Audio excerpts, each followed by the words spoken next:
Welcome to the Turnaround Take. I'm Joe Sarachek. I'm here today with a junior at University of Wisconsin-Madison, Jesse Ellis. Jesse, you reached out to me because you read my book, The Distressed Investing Playbook. Thank you.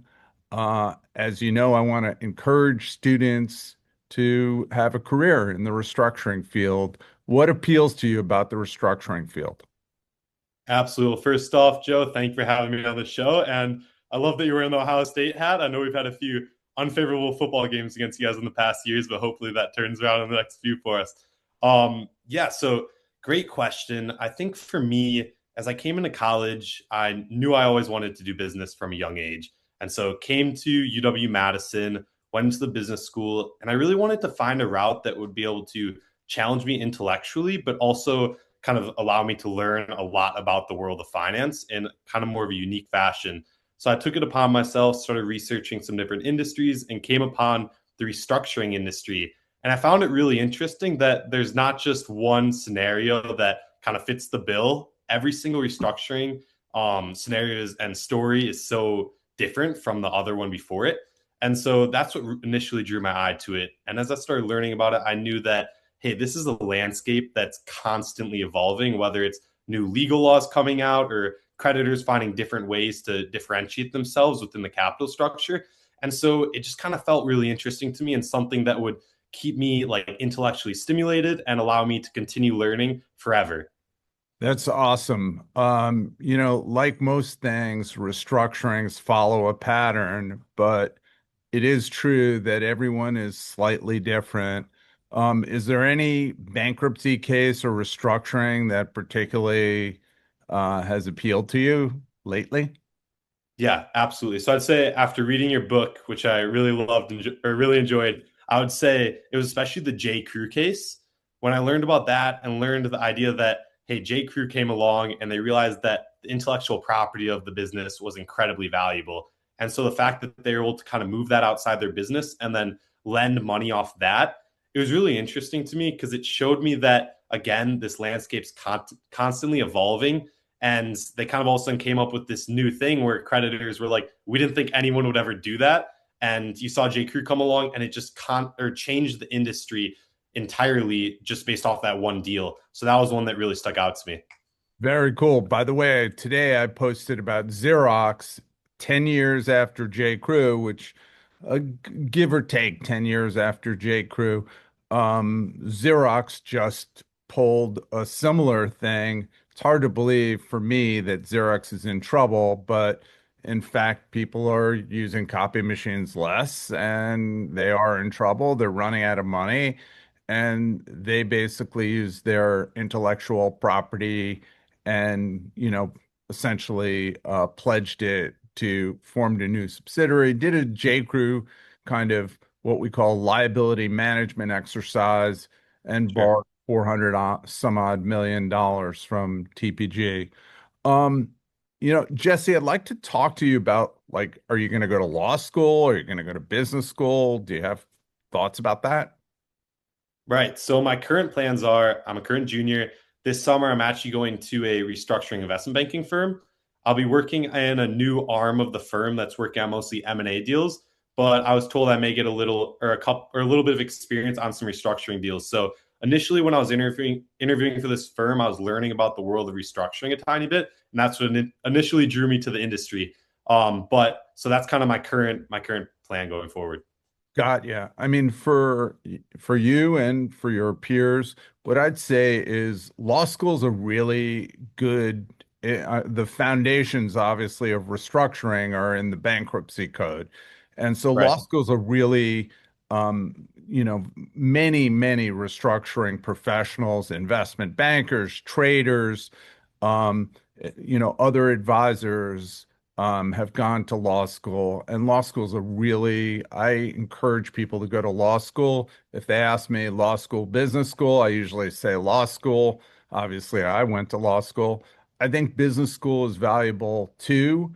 As you know, I teach at NYU Stern. Right. You can learn a lot, particularly financial modeling and the like. and just theories of restructuring in business schools. But again, I'm partial to law school. Okay, let's talk about how to find a job in the restructuring field. Like, how did you find your summer job? And, you know, do you have any idea? Like, have you joined the Turnaround Management Association? Have you joined the American Bankruptcy Institute? Stuff Yes. like that.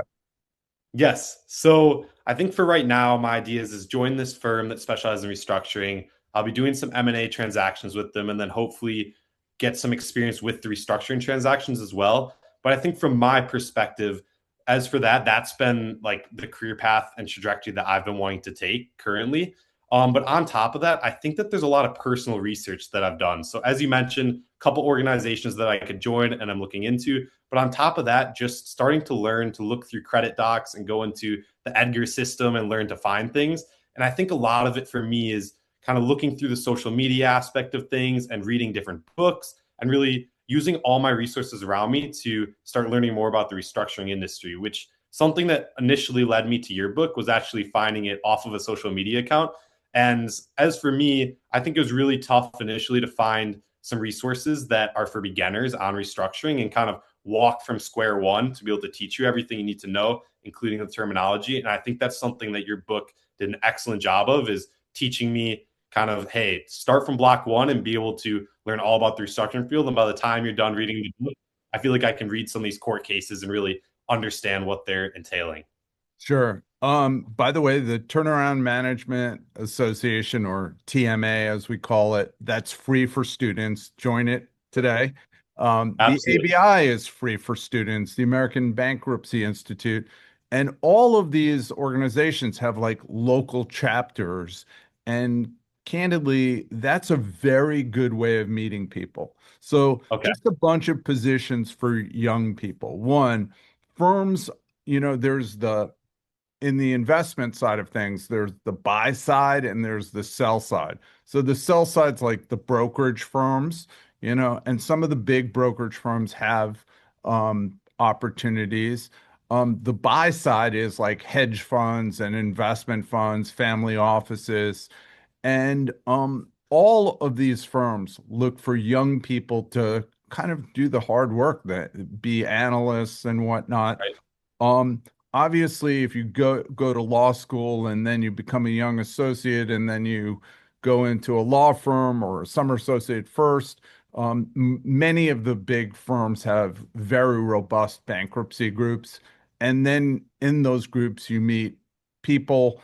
On the advisory side, there are positions like turnaround manager.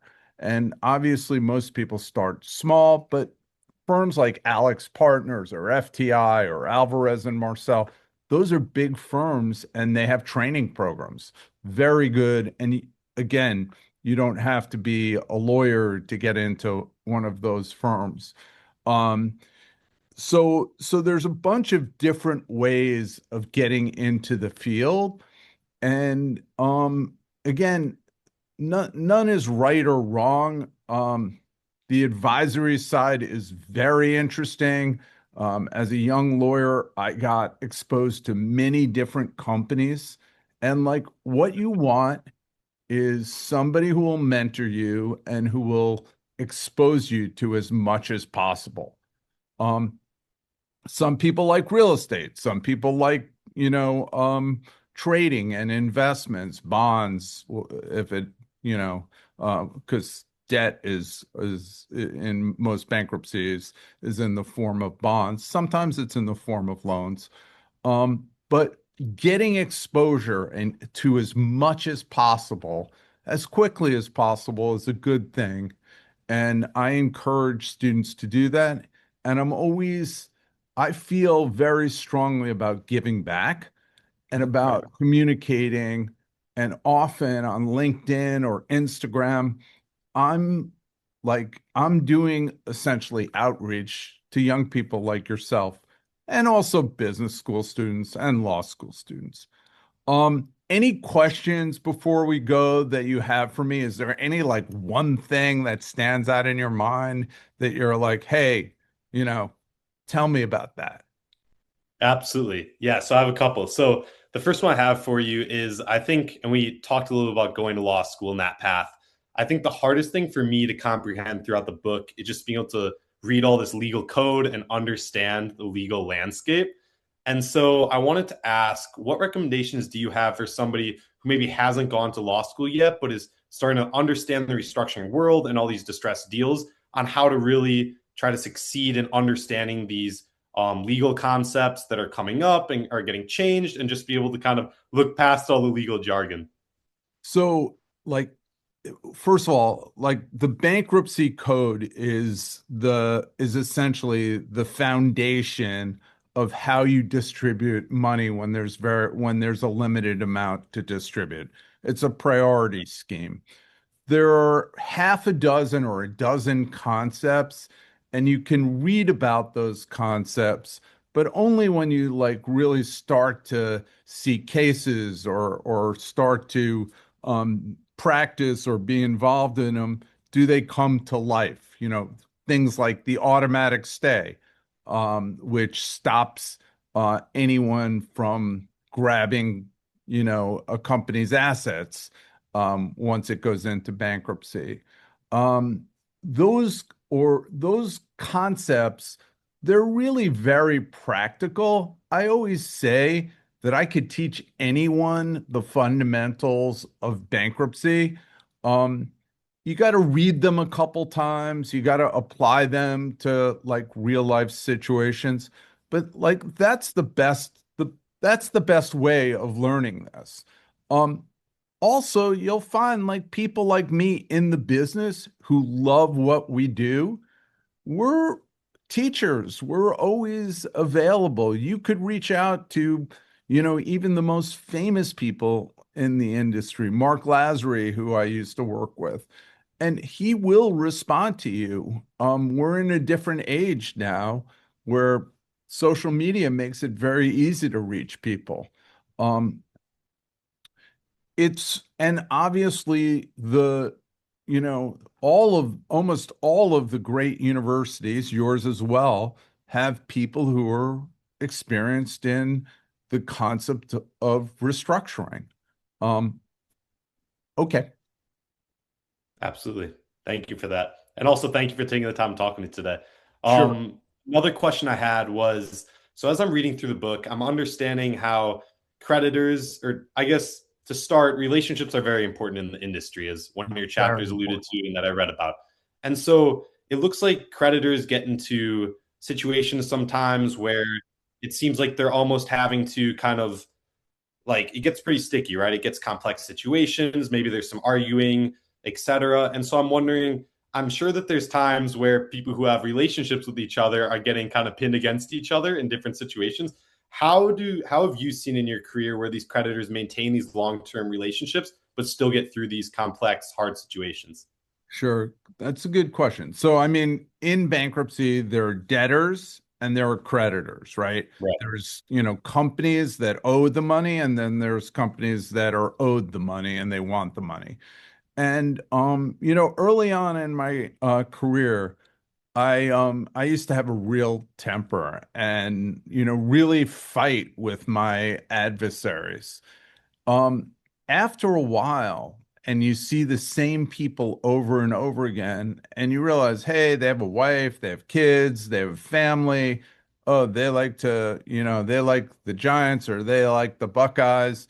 And, we have more in common than we do different. And then you also see these people at conferences. You develop personal relationships, and there's just professional courtesy to treat each other. And even though you're fighting about a limited amount of money and it can get very tense, Mhm. the bottom line is compromise is the core of restructuring of bankruptcy. You'll often see in bankruptcy cases parties reaching a compromise. That's what judges like to see. Um, so, obviously, if you curse out somebody and go off on them, is that going to make for an easy compromise? I don't Right. think so. No. Um, and there's a lot of life lessons you can learn there. Absolutely. And then I'd say my last question is if you look, I'm sure many other undergraduate students have read your book and are going to read your book. And I'm a current junior, so I'm sure that after their freshman year, they may discover restructuring and be kind of in the same position I am. So let's say an undergraduate like me reads your book. What do you think is the next step that you would take if maybe we're not necessarily in a full-time job yet to really learn about the restructuring industry and to kind of become more knowledgeable in it? Great question. And I'll just say that I'm always impressed when young people like yourself are very tenacious. They email me, they sound intelligent, they ask intelligent questions. And sometimes, just because of life or work or whatever it is, people don't get back to you quickly. My advice to you and others, be persistent, be polite, but persistent. Tenacious people, people who want something and stick to it and go after it, those are the most successful people. And professionals, they're impressed by that. Those are the kinds of things that make people give you summer jobs. And in a summer, look, we've had a couple of matters. We had a matter last summer or 2 summers ago, where our summer associate did research on a $75 million recovery in a very high profile Celsius bankruptcy case. So they made a difference. They got work experience. But back to the core point, be tenacious. If you Right. are contacting someone and they don't respond to you, try a second, a third, a fourth time. I'm always impressed by, and there's a nice way of doing it. Hey, just to remind you, you said you would have some time to speak to me, or, you know, I don't mean to, interrupt your family time, but is there a time, that I can speak to you or correspond with you? Those are the kinds of things that really are the difference between getting a job or, and moving forward and not. So keep on doing what you're doing. Jesse, I'm really impressed with you. I have a lot of affection for University of Wisconsin. It's a beautiful place. And yes, I'm wearing the Buckeyes hat, but I am very happy that Wisco beat Michigan in basketball. I did watch that game. I Impressive. am too.